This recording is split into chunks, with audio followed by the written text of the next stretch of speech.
네, 안녕하세요. 건강하고 똑똑한 청년 생활을 위한 실전 압축형 강의 꿀팁 캠퍼스 동거 가족 구성권 편 진행을 맡은 운영 사무국의 박찬희입니다.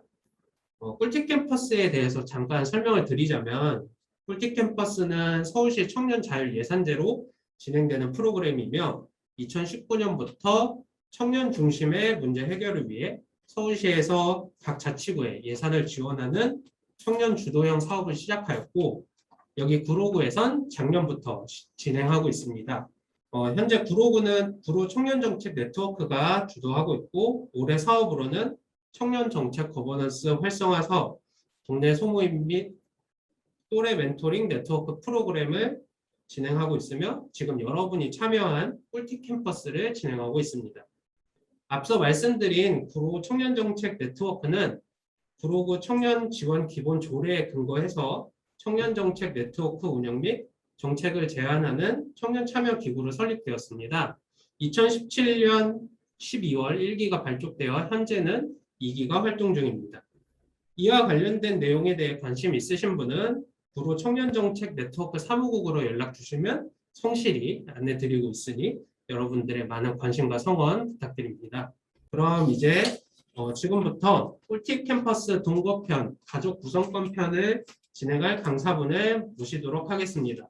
오늘 강의를 진행해 주실 분은 구로 청년 활동 사업 제안 등 청년 정책 관련 사업에 계신 분으로 여러분에게 유익한 꿀팁을 전수하게 될 텐데요. 큰 박수와 함께 모시도록 하겠습니다. 민달팽이 주택협동조합의 강동희 강사님이십니다. 네, 강사님 어서 오세요. 안녕하세요, 강사님. 안녕하세요. 네, 강사님 강의 듣기 위해 많은 분들이 지금 모여주셨는데 네. 짧은 인사와 소개 부탁드리겠습니다. 네, 안녕하세요. 저는 구로 청년 정책 네트워크와 민달팽이 주택 협동조합에서 활동하고 있는 강동희라고 합니다. 잘 부탁드립니다. 저는 일단 민달팽이 주택 협동조합이라는 곳에 소속되어 있는데 혹시 단체 이름을 들어보신 분 계실까요? 들어보신 적이 있으실 것 같은데 어떤 곳일까요? 저희는 이제 청년들 대상으로 집을 민간 집이나 아니면 LH나 SH에서 사회적 주택, 사회주택에서 공공의 집을 공급하거나 민간의 집을 시세보다 거의 저렴하게 공급을 하고 있어요. 그래서 청년들의 주거난을 해결하고자 모인 청년 단체이고요. 지금 한 500명의 조합원이 있고 100여 명이 지금 입주 조합원으로 집에서 달팽이가 공급하는 집에서 함께 살고 있다고 합니다. 저도 거기서 살고 있고요. 저는 같은 경우는 2018년부터 자취를 시작해서 1인 가구로 살았다가 아니면은 본가의 친인척들과 살다가 또 다시 혼자 살다가 쉐어하우스에 살다가 지금은 2인 가구로 살고 있습니다. 그래서 이러한 경험들을 통해서 조금 경험했던 것들, 느꼈던 것들 간단히 조금 이야기를 나눠보려고 합니다. 그래서 오늘은 뭐 앞단의 1강처럼 대단한 지식과 정보가 있다기보다는 지극히 저의 개인적인 경험과 내용들을 썰풀듯이 얘기를 나눌 거고요. 또 들으시면서 여러분들이 궁금하시거나 아니면은 질문이 생기시거나 아니면 앞으로 동거가 예정되어 있다, 함께 살 사람이 있다, 룸메가 있다, 하메가 있다, 어떻게 하면 좋을지 이런 것들을 같이 얘기 나눠봤으면 좋겠습니다. 그래서 지금 이거는 목차고요. 목차는 같이 그냥 간단히 보시면 좋을 것 같아요. 원래는 이제 맨 처음에는 그래도 가족에 대해서 얼마만큼 우리가 조금 다르게 생각하고 있는지, 청년 세대가 다르게 생각하고 있는 부분은 어떤 것들인지 한번 간단히 살펴볼 거고요. 그 다음에는 제가 경험했던 저의 팁들을 한번 나눠 드리려고 합니다. 그 다음에는 어떻게 살아볼까 해서 여러분들이 직접 어쨌든 관심이 있으신 거잖아요. 동거나 가족 구성권에. 어떠한 사람과 어떠한 내용으로 어떻게 살고 싶어 하시는지 간단히 이야기 나누는 시간 갖도록 하겠습니다. 조금 이론적인 거 미안해요. 조금 꿀팁보다 이론적인 건데 우리나라에서 되게 청년들, 1인 가구들 얘기하면 사회적으로 고립되어 있다 이런 이야기들을 많이 나누는 것 같아요. 근데 진짜 고립되어 있나요, 여러분들? 여러분들 진짜 혼자 사세요? 네, 진짜 1인 가구인가요? 아니실 거라고 생각을 하는데 어떤 말씀이냐면 사실 우리가 1인 가구라고 하지만 혼자 사는 것이 아니다. 우리 안에 충분히 친구가 있고 같이 돌봐주는 사람이 있고 이런 식으로 다양한 관계성이 있고 관계망이 있다라는 얘기를 드리고 싶어요. 그리고 또 서울시에는 사회적 가족 도시 구현을 위한 1인 가구 지원 조례가 있거든요. 거기에서 고독사 예방, 공동체로 복귀를 목적으로 하고 있는데 우리가 경험하는 가족 정책이나 사회 정책은 진짜 이런 것들을 목적으로 하고 있는지 한번 생각해 보셨으면 좋겠어요. 예를 들어 1인 가구라고 하면 대부분 다 원룸을 공급하고 있어요. 네, 저 같은 경우는 좀 특이하게 민달팽이 주택협동조합이 의지가 있어서 뭐라고 해야 될까? 2인 가구? 그러니까 2인 가구 집을 공급해줘서 거기에 투룸으로 살고 있지만 대부분 이제 청년주택이나 행구주택 같은 거 보면 다 원룸이죠.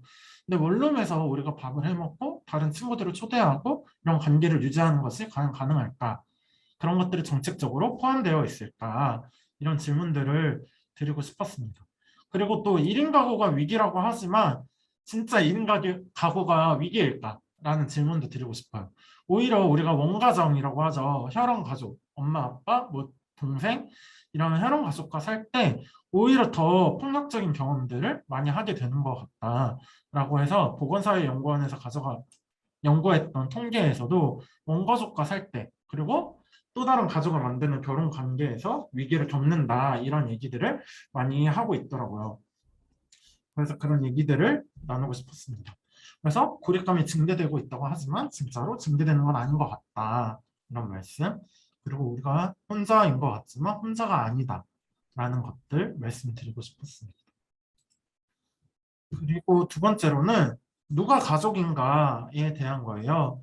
그래서 맨 처음에는 우리가 정책이나 아니면 일반적으로 생각할 때 엄마 아빠가 있고 4인 가구이고 뭐 이런 것들을 보통 가족이라고 생각을 하는데 아마 대부분 보셨을 것 같아요. 2019년에 여성가족부에서 실시했던 가족 다양성에 대한 국민 여론조사 결과에 따르면 사실 혼인과 혈연에 무관하게도 생계와 주거를 공유할 경우 가족으로 인정한다라고 말을 하고 있고요. 또 함께 살지 않아도 정서적 유대를 가진 친밀한 관계이면 가족이 될 수 있다라고 하죠. 50%가 동의를 하고 특히 20대 같은 경우는 60% 정도 그리고 60% 정도가 동의를 하고 또 남녀가 결혼하지 않고 동거하는 것도 67% 이상이 동의를 하고 있다고 합니다. 20대부터 40대 순으로 점점 동의율이 낮아지는 걸 볼 수 있어요. 그래서 제가 여기서 말씀드리고 싶은 건 앞에 하고 똑같아요. 사실 이제 더 이상 우리가 1인 가구냐, 뭐 2인 가구냐, 3인 가구냐, 4인 가구냐 이러한 가구에 대한 감각보다는 이제 누구랑 친하게 지내고 있지? 내가 같이 살고 싶은 사람은 누구지? 내가 몇 명과 함께 살고 싶은가? 이러한 어떤 내용과 어떤 돌봄과 어떤 내용을 채워가면서 함께 살 것인가? 이런 것들이 우리가 인식하는 가족이라는 내용으로 온 것 같다라는 말씀을 드리고 싶습니다. 그래서 사실 우리가 혼자 사는 것이 아니다라는 것들 그리고 주위에 있는 사람들과 어떠한 친밀함을 맺을 것인가가 점점 중요해지고 있다라는 것을 말씀드리겠습니다. 그래서 우리가 진짜 독립이라고 했을 때 우리가 일반적으로 생각하는 독립이 어떤 거가 있을까요? 경제적으로 혼자서 살 수 있는 거, 원가족과 따로 지내는 거. 네, 맞습니다. 대부분 독립이라고 했을 때 분리되는 걸 생각을 하시거든요. 경제적으로 독립하고 자취하는 것도 독립 아닌가요? 라고 하시죠. 네, 맞습니다. 다 독립의 유형이죠. 근데 제가 말하고 싶은 거는 독립이라는 것이 따로 분리되고 떨어지는 것만이 독립? 그 오롯한 개인이 되는 것이 독립이라는 것이 아니라 사실 내가 원가정이 아니라 내가 가족에게 돌봄이나 경제력이나 이런 거를 의지하는 것이 아니라 누구에게 의지할 것인가, 누구에게 의존할 것인가를 자유롭게 선택할 수 있는 자율성을 갖는 게 독립이다라고 저는 생각을 하고 그거에 근거해서 오늘 이야기를 나눠보려고 합니다.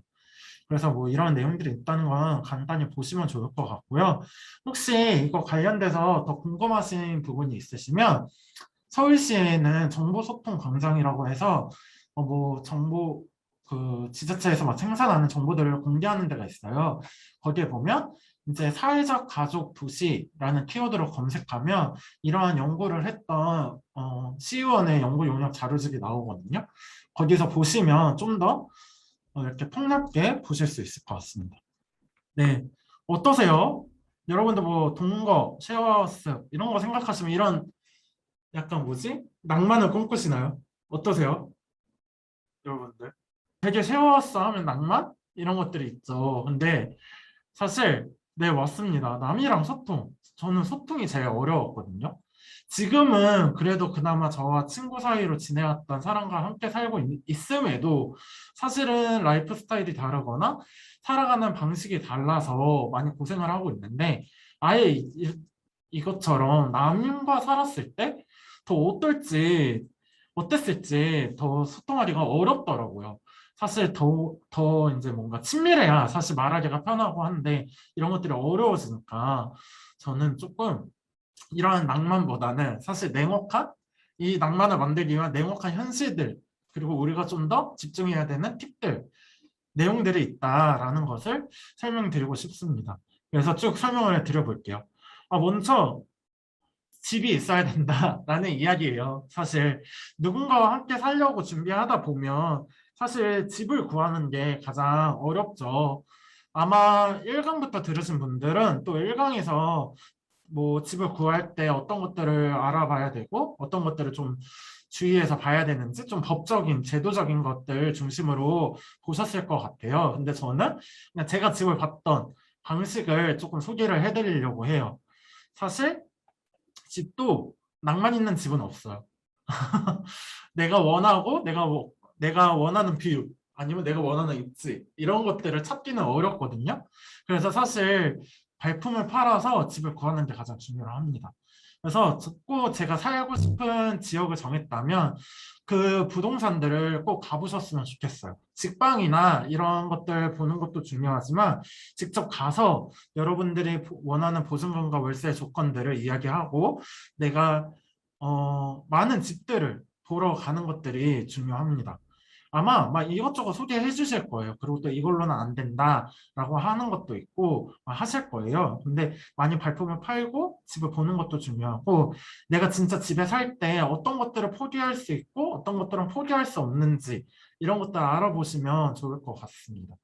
저는 되게 게을러서 저는 그 꼭 교통수단이 가까이 있는 게 저에게는 중요한 지점이었어요. 그래서 내가 언덕을 올라가더라도 마을버스의 종점이거나 아니면 어딘가의 종점이어서 버스를 타기 편하거나 이러한 곳을 위주로 좀 찾아봤던 것 같아요. 그리고 뭐 채광이나 습기, 수도 이런 것들은 꼭 보셔야 된다라는 것들. 혹시 이사를 옮기실 때 큰 가구가 있다면 치수나 이런 것들을 재보시고 가져가시는 게 너무 알아보시는 방문해서 집을 보는 게 중요하다라는 말씀을 드리고요. 그리고 웬만하면 뭐 처음 간 집에 마음에 드는 경우는 없지만 마음에 들어도 몇 군데를 더 보시는 게 좋습니다.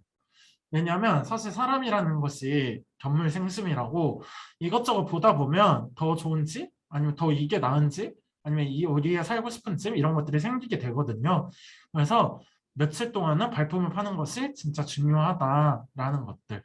그리고 제가 어떤 경험이 있었냐면 저는 이제 가계약금 이런 개념을 잘 몰랐었어요. 그래가지고 집을 봤다 이사를 위해서 집을 보다가 너무 마음에 드는 집이 있었죠. 근데 당장 저도 뭐 대출이나 이런 것들을 알아봐야 돼서 바로 계약을 하지는 못하고 하루 이틀 있다가 연락을 드리겠다 하고 헤어졌었어요. 근데 그 사이에 집이 나간 거예요. 그래서 저는 다시 원점으로 돌아가서 집을 또 보러 발품을 팔고 돌아다녀야 되는 수고를 한 거죠. 그래서 여러분들 마음에 드는 게 있다면 가계약금을 걸어서 안전하게 유지시켜 놓는 것도 한번 고려해 보시면 좋을 것 같습니다. 그리고 너무나도 지극히 싸거나 너무나도 지극히 뭔가 하자가 괜찮은 집이 저렴하게 나왔다 하면 그뿐만이 아니라 꼭 집을 알아보실 때는 등기부 등본을 떼보시면 거기에 저당이 잡혀 있는지 소유자는 누군지 소유자와 계약자가 일치하는지 이런 것들을 확인해 보시면 좋을 것 같다라는 말씀을 드립니다. 그리고 또 하나는 이사는 되도록이면 평일날 하시는 게 좋아요. 왜냐하면 이사하는 당일날 전입신고나 확정일자를 받아야 되는데 물론 이거는 온라인으로도 할 수 있긴 해요. 근데 온라인으로 하는 게 오프라인으로 하는 것보다 더 수고롭기 때문에 오히려 평일날 하셔가지고 이사하는 당일날 전입신고랑 확정일자를 받아두는 것이 중요하고요. 또 평일날 이사하는 게 뭐 금요일이나 이렇게 목 좋은 날, 금요일이나 뭐 목 좋은 날이라고 해서 그런 날이 아닌 이상 용달이나 이런 이사 비용도 저렴하거든요. 그래서 평일날 이사하는 것을 추천드립니다. 꼭 연가라도 쓰셔서 휴가라도 쓰셔서 평일날 이사하는 게 좋은 것 같습니다. 그래서 만약에 집을 구했어요. 집을 구하고 이제 본격적으로 누군가와 함께 살 준비를 한다고 했을 때 가장 중요한 것은 저는 청소, 빨래였던 것 같습니다. 물론 빨래는 각자가 하겠지만 청소는 이제 집에 공용 공간도 있고 각자의 방이 아닌 이상 공용 주방이나 거실, 뭐 화장실 이런 것들이 있을 텐데요. 사실 화장실 이런 걸 고르실 때 가장 중요한 건 내가 게으른 사람인가 아니면 나는 부지런한 사람인가 라고 생각을 해보시는 게 좋은 것 같아요. 왜냐하면 사실 자주 청소해야 되는 영역들이 있어요. 뭐 주방이나 이런 곳은 비교적 자주 청소를 해야 된다면 거실이나 이런 곳은 자주 청소를 안 해도 되거든요. 그래서 청소 구역을 나눌 때 내가 어디에 좀 더 적합하고 잘할 수 있는지를 생각해 보시려면 내가 게으른 사람인가, 내가 빠릿빠릿하고 자주 움직이는 사람인가 이런 것들을 생각해 보시면 좋을 것 같습니다. 그리고 진짜 네, 구분이 확실히 필요합니다. 구분과 확신이 필요하고 왜냐하면 사실 청소라는 것이 해도 티가 안 나거든요. 근데 안 하면 티가 나기 시작을 해요. 그래서 룸메와 아니면 또는 하우스메이트들하고 사이좋게 지내기 위해서는 정확하게 역할을 나누고 그 역할을 어떻게 유지할 것인지 꼭 합의를 보시는 게 중요합니다. 그리고 가장 중요한 거는 음식물 쓰레기. 계속 주기적으로 버려주는 것이 아니면 아마 여러분들의 이제 냉동실이 음식물이 있는 것이 아니라 음식물 쓰레기들이 있는 영역이 될 수 있습니다. 그래서 여러분들이 꼭 자주 조금 빠릿빠릿하고 까먹지 않는 사람들이 음식물 쓰레기를 관리하는 것이 필요합니다. 그리고 음식물 쓰레기를 또 내용을 구분하는 게 중요해요. 양파 껍질이나 동물 사료로 사용할 수 없는 것들이라고 하죠. 뭐 조개 껍질, 뭐 양파 껍질, 껍데기라고 불리는 딱딱한 것들 이런 것들은 음식물이 아니에요. 그래서 꼭 일반 쓰레기로 버려줘야 된다. 여러분들도 이런 것들을 구분하시면 좋다라는 것이고요. 마지막으로 세탁기는 햇빛이 잘 드는 곳에 두기라고 했던 것은 겨울철 동파 예방을 위해서 햇볕이 잘 드는 곳이나 다용도실에 둬야 된다라는 것이고 겨울철이 되면 솜이나 이런 걸로 꼭 그 호스 부분을 따뜻하게 해주시는 것이 중요할 것 같습니다. 제가 일례로 제가 전에 살던 제가 혼자 살았을 때 동파가 된 거예요. 그래서 제가 조금 위층에 살았는데 4층 정도에 살았는데 1층에 있는 곳에서 이제 물난리가 나서 겨울철에 이제 다 얼어붙은 거죠. 그래서 이거를 보수해주고 다시 복구하기 위해서 진짜 많은 돈이 들었던 경험이 있어요. 물도 퍼나르고 이랬던 경험이 있어서 꼭 겨울철엔 이렇게 따뜻하게 해주시거나 아니면 애초에 세탁기를 햇볕이 잘 드는 곳에 설치하는 것이 중요하다라는 생각을 해봤습니다. 제가 이렇게 몇 가지 제가 생활하면서 조금 가지고 고민했던 부분들 가지고 왔어요. 그래서 함께 보시면서 하면 좋을 것 같은데요. 맨 처음에는 돈이었어요. 사실 우리가 이제 자본주의 사회에서 사실 많은 갈등이 돈으로부터 시작을 하잖아요. 예로부터 친한 친구끼리는 뭐 동업도 하지 말라. 뭐 결혼을 할 때는 뭐 양쪽 집안의 밸런스가 맞아야 된다. 뭐 이런 말을 듣기도 하고 또 돈이 진짜 인간관계에서 가장 중요하다. 이런 이야기들도 많이 하시는 것 같아요. 그래서 동거도 사실 돈이 중요하죠. 우리가 저렴하게 조금은 이제 뭐라고 해야 되죠? 경제적 부담을 줄이기 위해서 우리가 동거를 시작을 한 건데 오히려 돈이 문제가 되면 안 되는 거잖아요. 사실 그래서 돈이 저는 개인적으로는 생활 습관만큼이나 중요한 지점이라고 생각을 합니다. 그래서 같이 사는 사람을 고를 때 저는 돈에 관련된 모습을 가장 먼저 확인을 했던 것 같아요. 이 사람이 평소에도 돈을 잘 빌리고 잘 갚지 않는 사람인가, 아니면 갚는 시기가 늘 늦어졌던 사람인가, 이런 것들을 조금 고민을 하면서 같이 살 사람을 생각을 해봤던 것 같습니다. 왜 이것이 중요하냐면 결과적으로 나중에 이제 공금이나 공과금 이런 것들을 관리하게 됐을 때 여전히 똑같은 모습을 보여주기도 하더라고요. 그래서 공과금을 내거나 생활비를 유지하는데 어려움이 생기고, 사실 왜 안 내냐고 불편한 말들을 하게 돼서 관계가 틀어지고 이러는 경험들이 저는 있었어서 조금 이런 이야기들을 조금 들어봅니다. 그래서 그러면 같이 살면서 조금 돈이라고 할 게 뭐가 있냐라고 하실 수 있는데, 아마 뭐 월세나 생활비가 제가 생각했을 땐 여기에 해당이 될 것 같아요. 월세 같은 경우는 제가 했던 방식을 좀 소개해 드릴게요. 개인적으로 보증금을 고려해서 n분의 1로 저는 결정을 했던 것 같아요. 전체 보증금에서 각자가 부담한 몫이 몇이냐를 따져서 월세에서 그 비율에 맞게 같이 나눴었던 것 같습니다. 그리고 또 초반에는 사실 같이 살면서 라이프 스타일이나 생활비가 얼마나 들지 가늠하기가 어려워요. 사실 그래서 한두 달을 같이 살아보고, 아니 일정 금액을 걷어보고 유지해보고, 아 여기에서 좀 더 덜어내도 되겠다, 아니면 좀 더 늘려야겠다라고 생각을 해보실 수 있을 것 같아요. 그래서 길게는 3달, 짧게는 한 달 가량을 이런 것들을 조정해보고 실험해보는 시간을 가지셨으면 좋겠다라는 말씀을 드리고 싶습니다. 그리고 공과금 생활비라고 했을 때 가장 큰 부분이 공과금일 거예요. 근데 공과금 같은 경우는 이제 한 사람의 이름으로 해두는 게 좋거든요. 한 사람, 왜냐면 관리하는 데가 많으면 사실 돈을 이제 관리하기가 너무 어려워지기도 하고, 사실 공과금을 꾸준히 잘 내는 것만으로도 신용 점수가 오르거든요. 그래서 이런 것들 덕을 볼 수 있는 사람들, 좀 꼼꼼한 사람들을 정해놓고, 책임자를 한 명 정해놓고 공과금을 자동이체로 해두시는 게 좋아요. 자동이체랑 그 지로라고 하죠. 종이를 받지 않고 카카오톡이나 문자 메시지로 받으면 몇백 원씩 할인을 해주거든요. 그래서 그런 할인 혜택들을 받으면서 조금 아끼셨으면 좋겠다라는 말씀을 드립니다. 공과금에는 어떤 것들이 있는지는 아시죠, 여러분들? 그래서 저는 또 이런 걸 하다 보면 현금을 써야 될 때가 있어요. 현금을 저희는 현금 지갑이라고 만들어서, 왜냐하면 식비나 이런 것들을 각자 사오는데 이런 것들을 이제 현금으로 카드로는 한 장밖에 안 되니까 사용하기가 어려워서 현금을 뽑아놓고 조금 갖다 놓고 같이 사용을 했던 것 같아요. 그래서 이런 현금 출납부라고 하죠. 가계부를 만들어서 했던 것 같습니다. 근데 가계부라고 했을 때 가장 거창한 뭐 가계부 어플이나 가계부용 뭐 종이 같은 것들은 필요는 없어요, 사실. 사실 필요는 없고 그냥 이렇게 줄 공책 같은데 다섯 개로 나눠요. 일시, 금액, 지출인지 뭐 다시 돈을 채워 넣은 건지, 그리고 사용 내용, 이렇게 해서 간단하게 만들어 보시면 또 도움이 될 것 같습니다.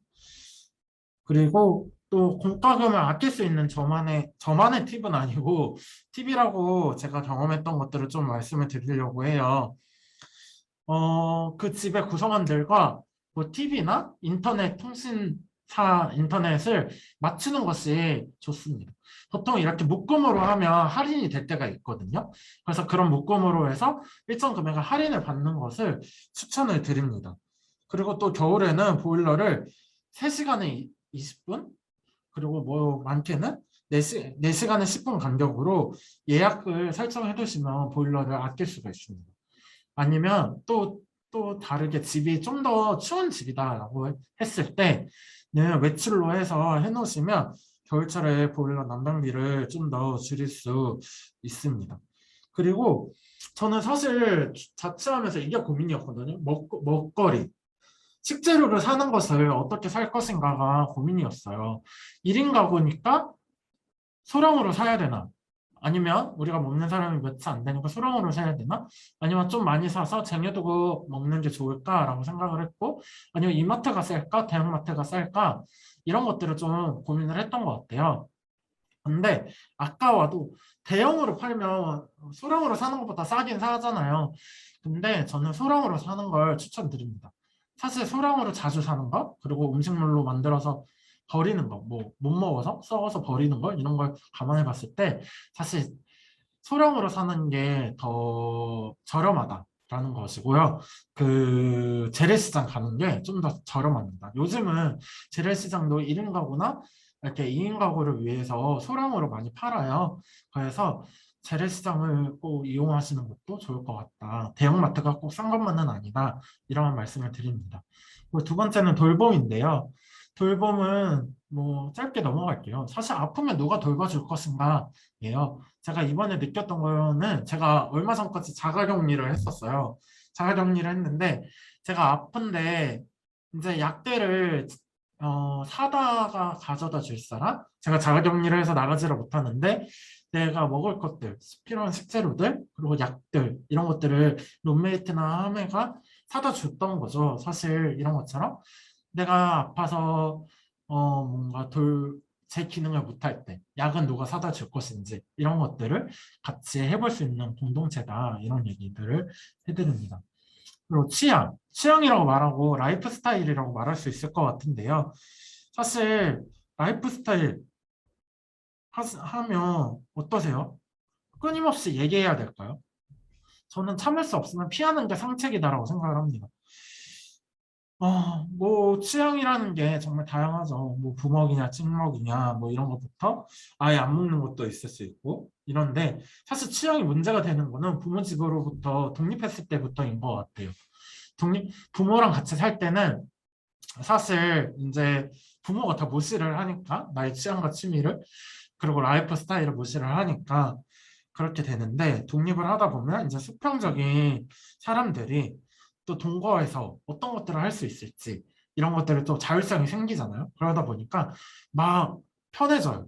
그래서 저는 그런 경우도 있었어요. 예전에 살던 집인데 어, 이해가 안 되는 거예요. 저는 동성끼리 살았는데 같이 동성끼리 살았는데 화장실에서 샤워를 하고 나오면 뭐 속옷이나 다른 것들은 다 입는데 위통을 꼭 벗고 나오는 거예요. 그런 모습이나 꼭 다른 집에서는 이제 뭐 룸메가 배바지를 입고 나오는데 너무 막 꼴보기 싫고 보기가 흉한 거예요. 아니면 같이 TV를 보는데 나는 TV를 조용히 보는 편인데 그 친구는 꼭 주저리 코멘트를 달면서 봐야 되는 스타일이었던 거죠. 이런 것처럼 맨 처음에는 그래서 왜 저럴까? 이런 생각들만 많이 들었던 것 같아요. 그래서 맨 처음에는 제가 이해가 안 되고 제가 보기 싫었던 라이프 스타일들을 하나씩 지적을 하려고 했던 편이었어요. 그러다 보니까 사이가 틀어지게 됐던 거죠. 사실은 사이가 안 좋아지게 되었던 거고 사이가 안 좋아지게 되었었어요. 6개월도 못 갔던 것 같아요. 그때는. 싫은 말이라는 것을 자주 하는 게 좋은 것 같지는 않더라고요. 그래서 또 생각을 했던 게 꼭 내가 불편하다고 모든 거를 다 말을 해야지만 되는 걸까? 내가 타협할 수 있는 거는 타협하고 피할 수 있는 거 피하는 게 옳은 거 아닐까? 좀 더 나은 관계를 위한 거 아닐까? 라는 생각을 했습니다. 사실 생활 습관이라는 게 몇십 년 동안 이제 굳어진 거잖아요. 그 사람에게 이제 일상적인 루틴이 된 건데 이거를 하루아침에 몇 개월, 며칠을 본 나와 같이 바꾸거나 조정할 수 있는 건 아닌 것 같아요. 그래서 꼭 좋은 사이라고 같이 살아봐야 하니까 모든 걸 막 얘기하고 다 풀어보고 조정하고 타협을 해야지 라는 열의는 근무, X다. 그런 것은 없다. 라는 것을 조금 말씀을 드리고 싶습니다. 그래서 가장 중요한 것은 프라이버시는 뭔가 그런 거죠. 뭐 남자친구를 부르거나 애인을 부르거나 친구들을 초대할 수 있는 것들. 초대했을 때 내가 그 공간을 비워줘야 된다거나 아니면은 그런 것들을 옆에서 보게 되니까 궁금증이 생기거나 하는 것들을 의미를 하는 거죠. 근데 우리가 같이 산다고 하지만 친밀한 사이라고 하지만 적절한 거리두기는 꼭 필요한 것 같습니다. 그래서 가장 중요한 것들은 감정 해소인 것 같아요. 같이 살다 보면 어쨌든 내가 밖에서 한두 시간 살고 한두 시간 보고 헤어지고 다시는 안 보고 또 한 일주일, 이주일 지나서 만나고 했던 거에 비해서는 어, 너무 밀착되어 있잖아요. 너무 하루 종일 보고 화장실도 같이 쓰고 오늘도 제 룸메가 화장실에 머리카락을 좀 치우라고 3주째 머리카락이 안 치워져 있다고 좀 치우라고 이렇게 잔소리를 하셨거든요. 그런 것처럼 누군가한테는 또 이런 것들이 쌓이다 보면 감정이 골이 깊어지죠. 사실 그래서 저희 같은 경우는 지금은 안 그러는데 예전에 살던 집에서 어떻게 했냐면 매주 1회 매주 1회가 아니라 매달 1회 반상회라는 것을 했어요. 반상회라는 걸 해서 집에서 필요한 물건은 뭐가 있고 분과금은 어떤 것들을 더 늘려야 될지 아니면 어떤 것들은 지출을 좀 줄여야 될지 이런 것들을 이야기하기도 하고 서로 속상했던 점, 서로 좀 아쉬웠던 점들을 이야기를 하면서 풀어내려고 하는 편이었어요. 근데 이것도 사실 앞단에 말씀드린 것처럼 말로 하다 보는 거니까 잘 안 풀리는 거예요. 그러다 보니까 이제 약간 소원 수리함처럼 포스트잇을 붙일 수 있는 이 보드판을 만들어서 불편했던 것들을 그날 붙이고 서로 피드백을 주는 이제 비대면으로 하는 그런 것들을 좀 했던 것 같아요. 그러다 보니까 사실 어쨌든 뭐가 불편하다라고 얘기했던 것들이 듣다 보니까 조금 내 라이프 스타일이나 생활 습관을 고쳐 나가기도 하고 수정하기도 하는 것 같습니다. 네, 그렇습니다. 그래서 이렇게 감정을 조금 해소를 하는 방식이 필요하고요. 또 저는 가장 추천드리는 거는 어떻게 보면 나쁜 표현일 수는 있지만 뒷담화를 하는 것을 가장 추천을 드립니다. 오롯이 그 상대방에게 모든 걸 토해낼 수는 없어요. 그래서 그 친구랑 조금 거리가 있거나 돌아 그 친구에게 다시 이야기가 돌아가지 않을 수 있는 확실한 남에게 뒷담화를 한번 하시는 것도 좋습니다. 그 친구와의 감정과 어려움 그리고 짜증남 이런 것들을 정말 모를 만한 사람들에게 욕을 하는 것도 뒷담화를 하는 것도 저는 중요한 지점이라고 생각을 합니다.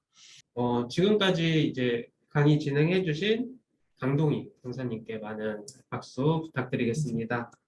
오늘 꿀팁 캠퍼스는 이것으로 마치도록 하겠고요. 여러분, 안녕히 계세요. 수고하셨습니다.